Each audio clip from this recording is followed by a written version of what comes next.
बहनों और भाइयों, मैं आप सबका इस प्रोग्राम में स्वागत करता हूं।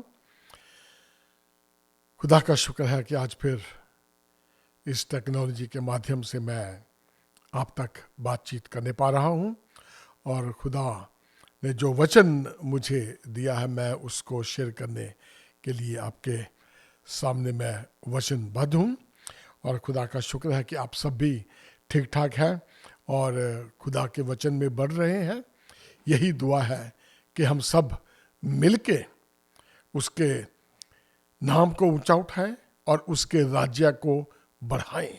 तो खुदा का शुक्र है एक बार फिर इस मौके के लिए कि खुदा ने दिया कि मैं आप सबके सामने इस वक्त मौजूद हूँ और आप सबके लिए मैं खुदा का शुक्र करता हूँ कि खुदा ने आप सबको भी ये मौका दिया कि आप इस वक्त खुदा के वचन को सुन सके। मैं अपने तहे दिल से सच्चे मन से आप सबका शुक्रगुजार हूँ कि आप मुझे हर बुधवार को और शनिवार को इस मंच में देखते हैं जिसका नाम है वचन वाचा विश्वास। और जैसे कि आप जानते हैं कि हर बुधवार को शनिवार को अमेरिकन सेंट्रल टाइम के मुताबिक मैं आपको सुबह 9 बजे और इंडियन स्टैंडर्ड टाइम के मुताबिक शाम को लगभग 7:30 बजे मैं आपको इस मंच पे मिलता हूँ जहाँ से मैं खुदा के वचन को आप तक शेयर करता हूँ। मैं तो कोई आपका सवाल है आप मुझसे संपर्क कर सकते हैं। दोबारा फिर मैं आपको बताता हूँ नंबर अपना 2147636061। तो ये है इस माध्यम से जो कि व्हाट्सएप का नंबर है, आप मेरे से संपर्क कर सकते हैं। मैं पूरी कोशिश करूँगा कि आप से मैं संपर्क स्थापित कर सकूँ। तो आइए देरी ना करते हुए हम खुदा से बरकत मांगे, आशीष मांगे कि उसको समझने की हमें आशीष दे और हम सब खुदा में बढ़ते चले जाएं। हमारे सच्चे और जिंदा खुदा बाप, तेरा शुक्र है कि आज फिर तूने मुझे ये मौका दिया कि मैं तेरे बंदों के साथ तेरे वचन को शेयर कर सकूं। खुदावंद, मेरी दुआ है प्रभु, जितने भी इस वक्त देखें या सुने, खुदावंद वो सारे आशीष पाएं और तेरी वचन की गहराइयों तक जानने की कोशिश करें और जान जाएं कि यीशु मसीह ही खुदा है।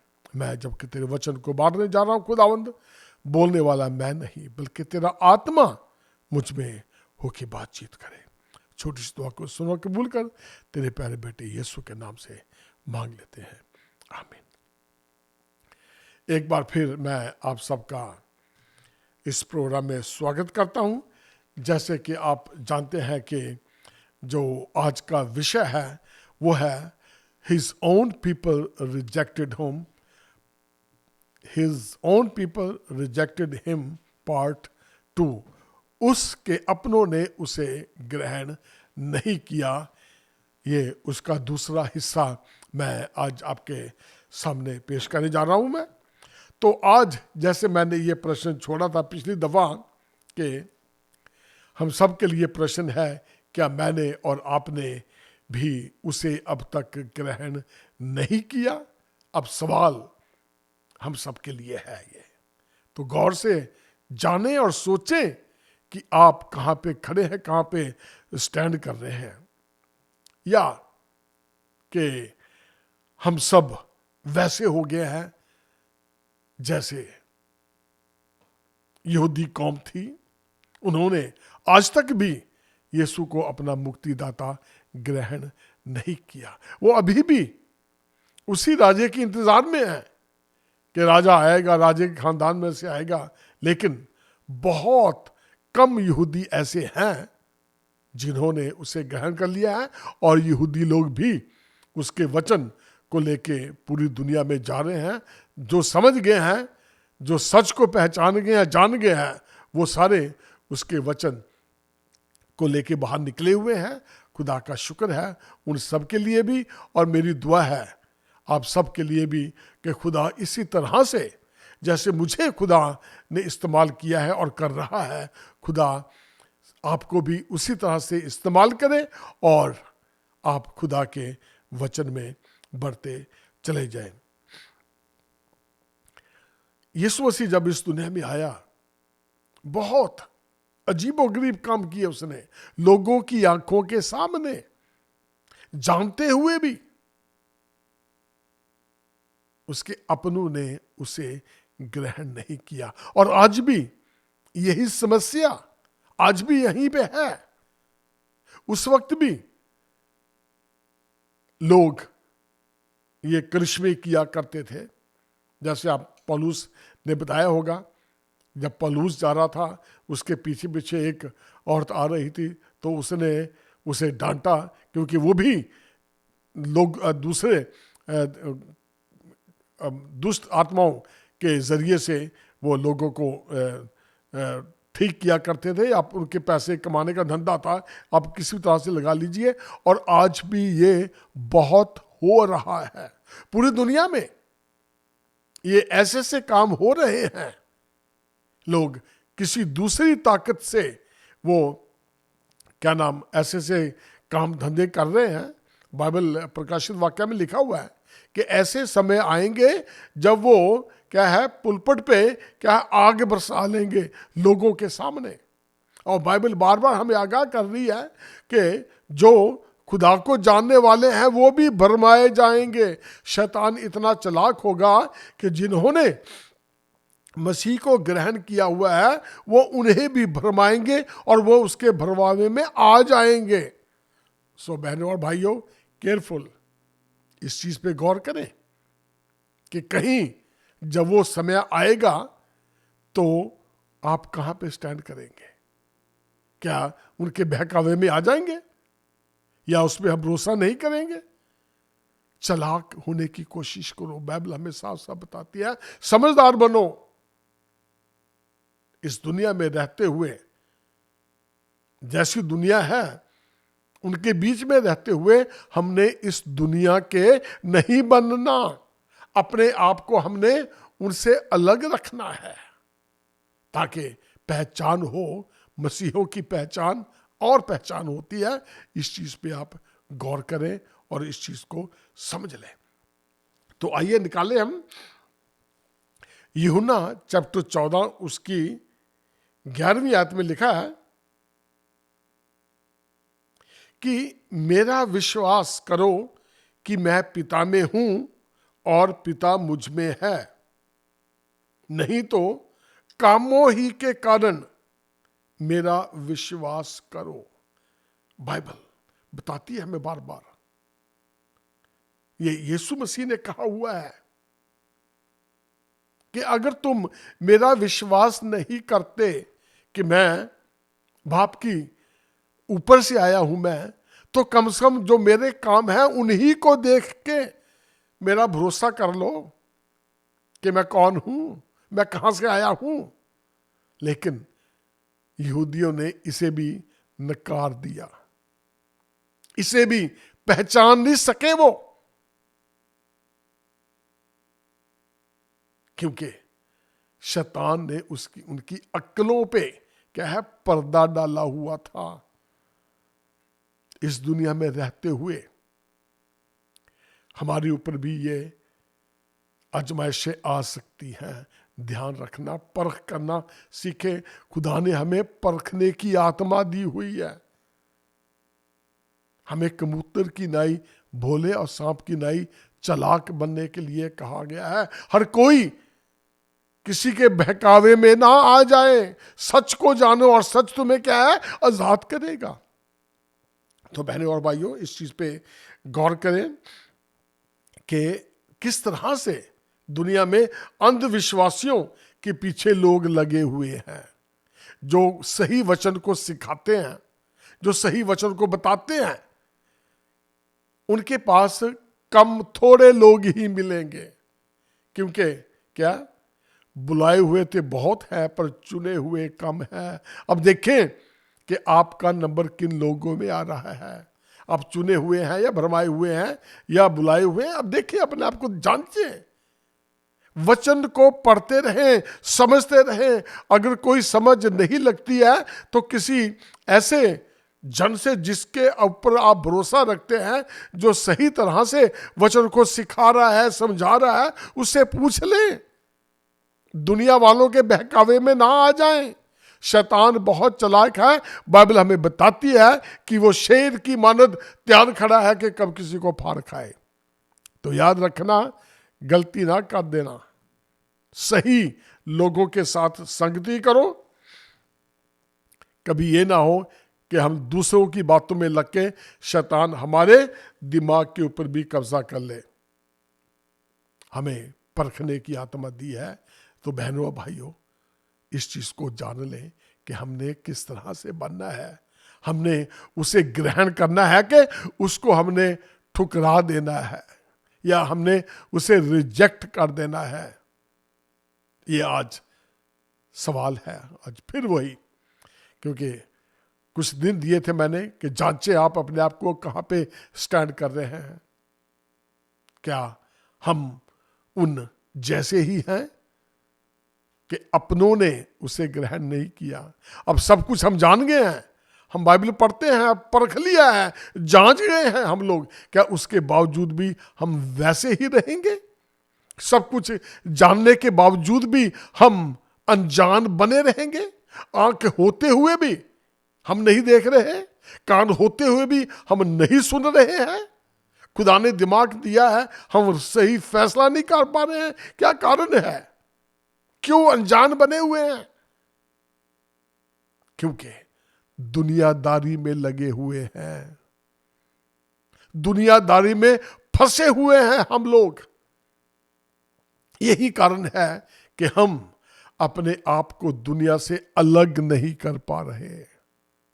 समझे इस चीज को, जाने कि खुदा हमसे क्या कहता है।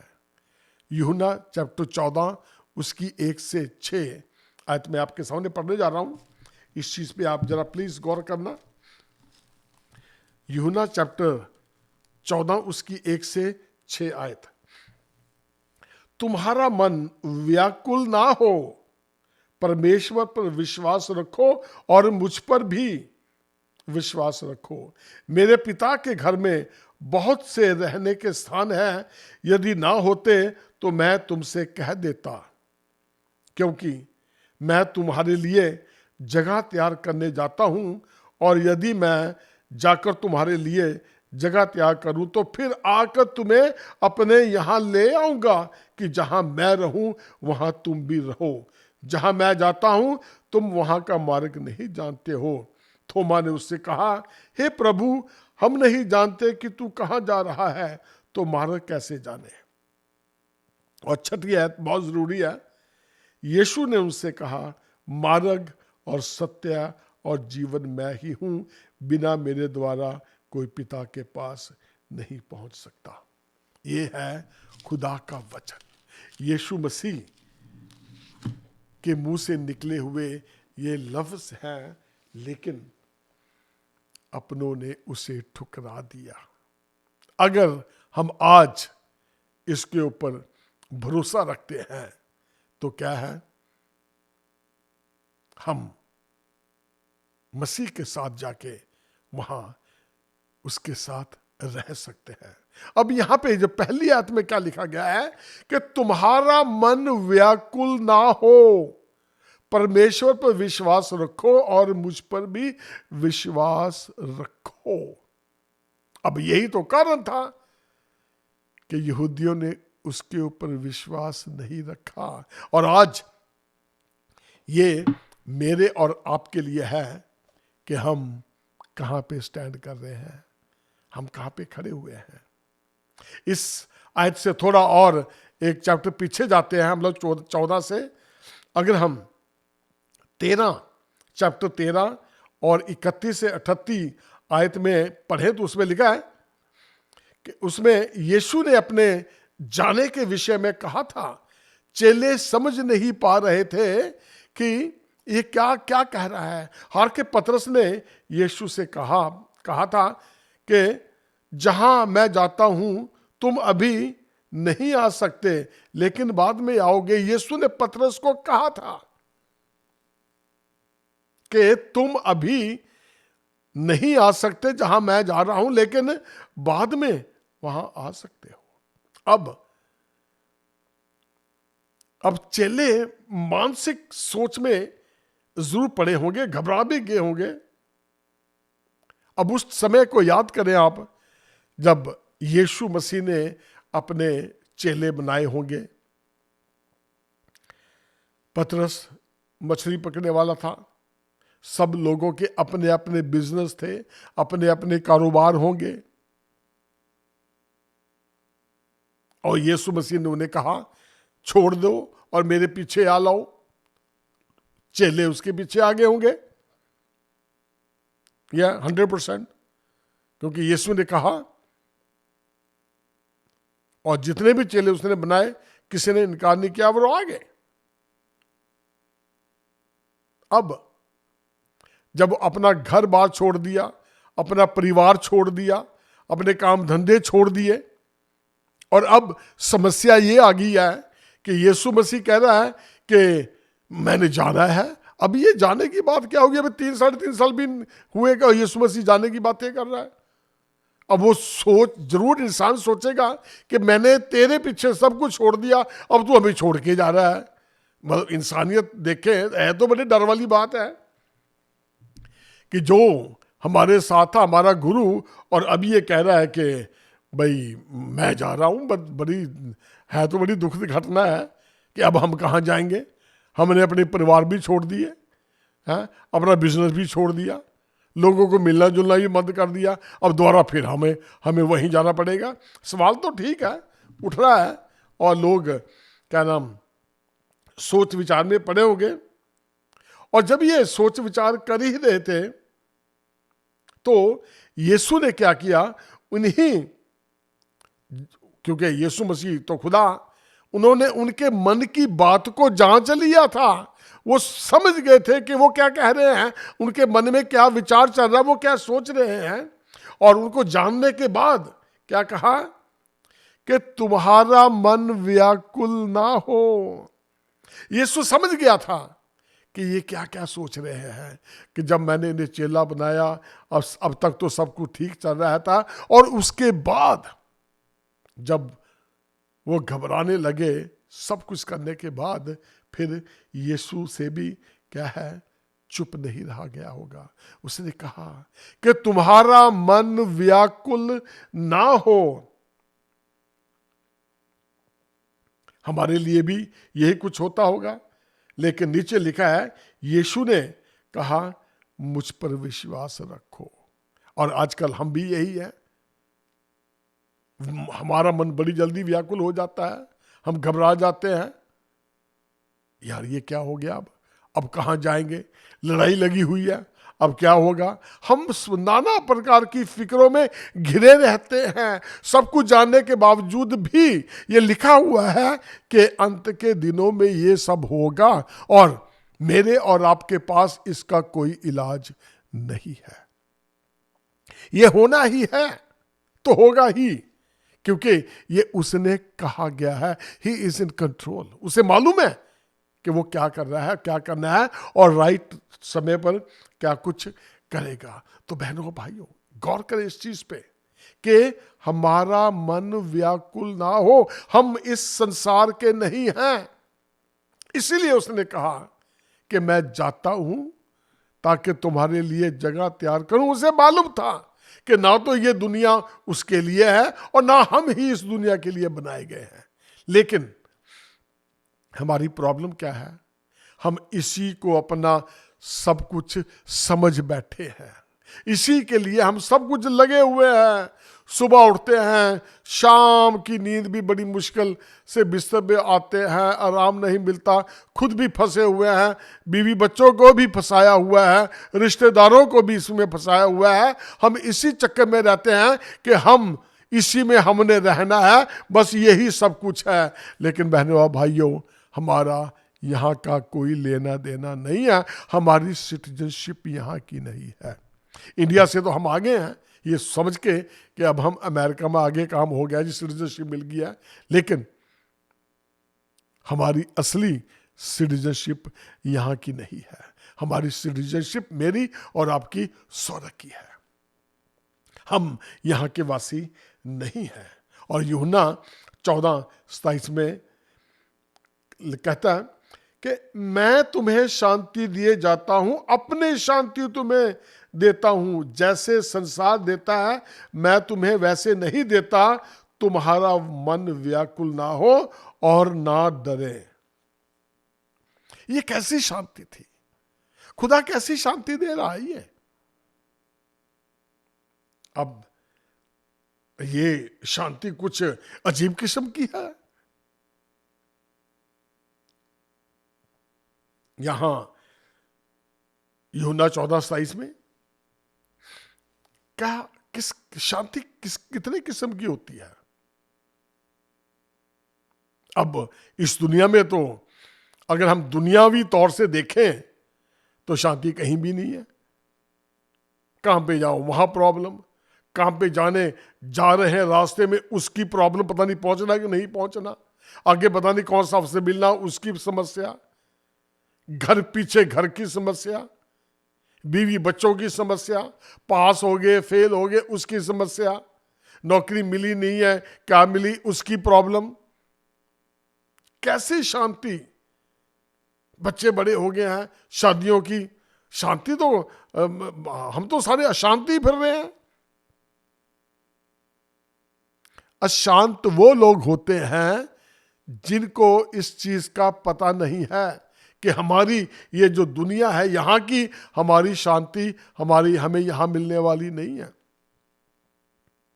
ये शांति हमें तभी मिलेगी अगर हम यीशु के वचनों को समझेंगे, अपनी फिक्रें, अपनी प्रॉब्लम, अपनी जो भी कुछ है, दुख तकलीफ बीमारी मुसीबत, हम यीशु मसीह की क्रूस पे टांग दें, वहां दे दें, तो हमारी शांति खत्म हो सकती है। जो खुदा पे भरोसा रखते हैं वो शांतमय के हो जाते हैं। जो मसीह पे भरोसा रखते हैं क्या है, उन्हें शांति मिलती है, वो शांत हो जाते हैं, फिक्र नहीं करते। अब शांति, क्योंकि वो शांति का राजकुमार है।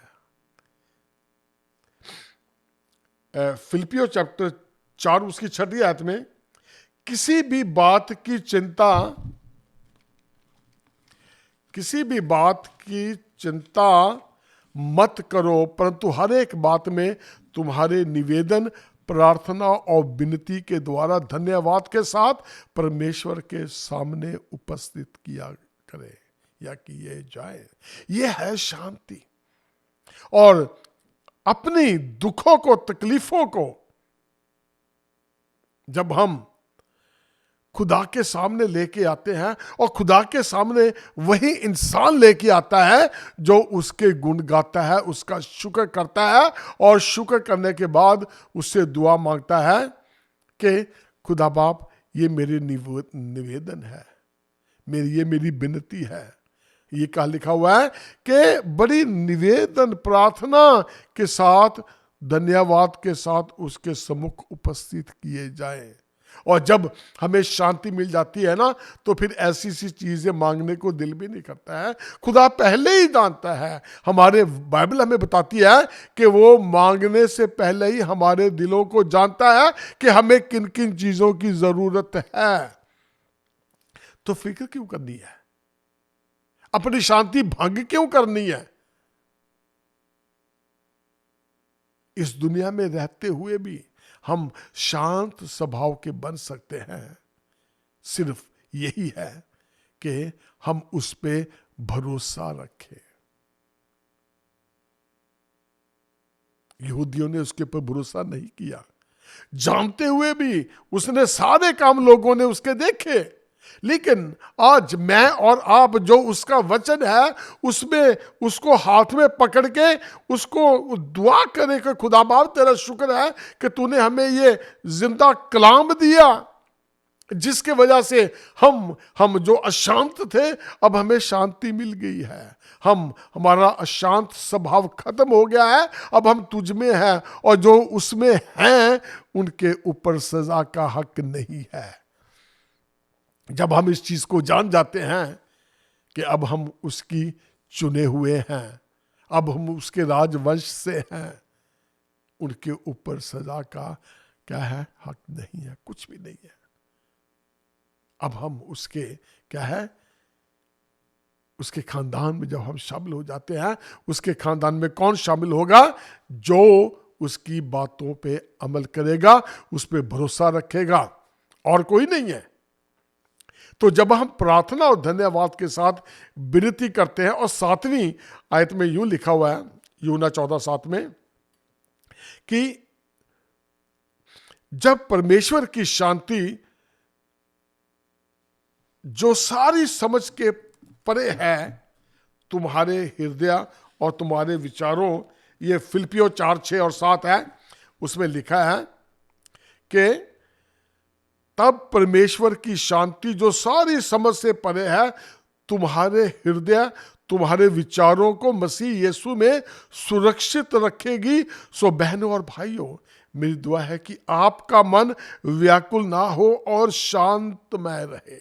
तो जब हम अपनी शुक्रगुजारी जो है उसके सामने लेके आते हैं, तो क्या है, हम इन सब बातों से क्या है, गंदे ख्यालों से, हमारी फिक्रों से क्या है, हम क्या है, अपने आप को सुरक्षित महसूस करते हैं।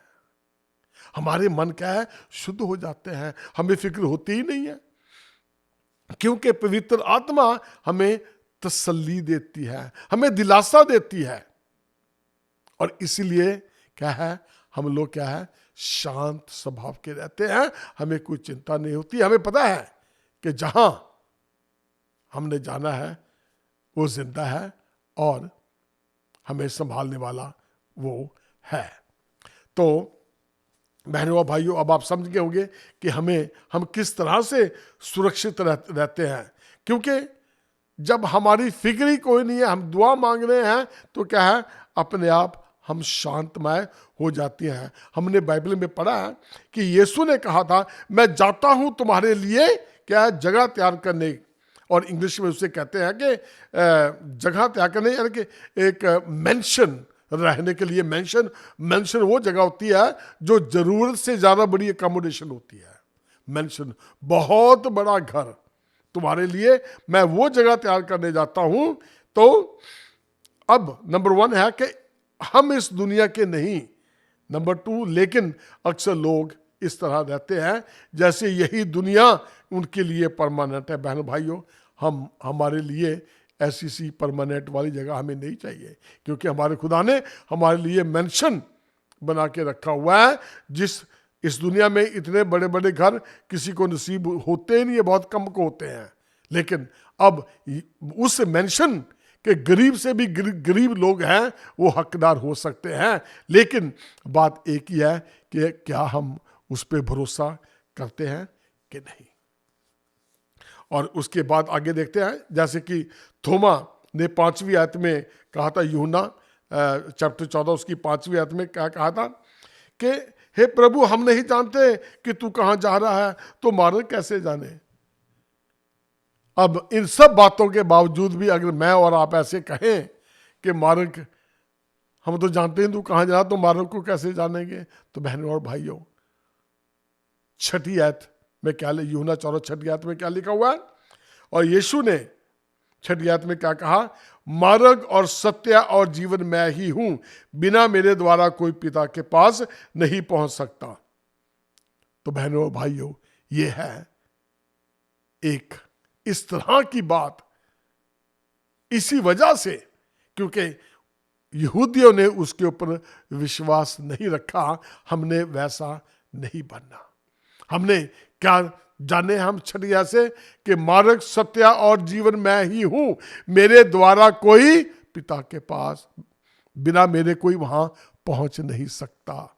ये हमारी उम्मीद है, एक जिंदा उम्मीद है। अब उन्होंने देखते हुए भी, जानते हुए भी ठुकरा दिया। लेकिन बहनों और भाइयों, आप ऐसी गलती ना करें, हम उसके साथ ऐसे चिपटे रहे कि हम उससे अलग ही ना हो सके, ताकि जब हमारी आंख यहां बंद हो तो ऊपर जाके खुले, जाके हम अपने मेंशन में रह सके। खुदा आपको बड़ी आशीष दे। आइए दुआ करें। हमारे मेहरबान और सच्चे खुदा बाप, तेरा शुक्र है कि तूने हमें वो जिंदा उम्मीद दी है कि हम ये जान सके कि हम इस दुनिया के नहीं हैं। तेरा शुक्र है खुदावंद, तेरे अच्छे वचन के लिए जो तूने हमें सिखाया कि मार्ग, सत्य और जीवन मैं ही हूं। खुदावंद, हमें अगर कोई ऐसा है जो अभी भी इन बातों को नहीं समझ सका, खुदावंद तू उसे समझ दे, बुद्धि दे, ताकि वो जाने और समझे और तेरे साथ बने रहे और वो वादा करें कि हम